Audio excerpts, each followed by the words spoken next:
आज काव्या मारन इतना उदास कोई भी नहीं है, क्योंकि काव्या मारन की अगर हम बात करें, जो काव्या मारन अपने टीम में एक से एक धुरंधर रखी हुई है, फिर भी आज सनराइज हैदराबाद मैच हार गया।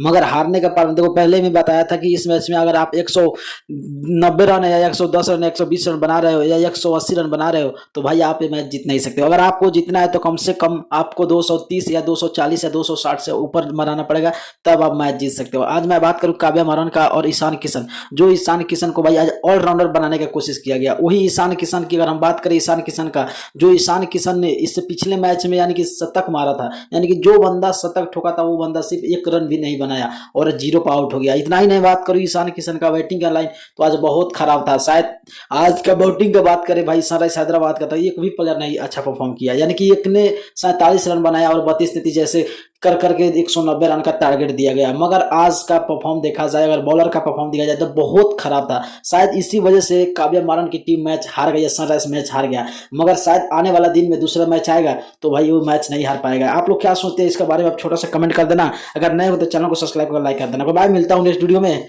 जय हिंद।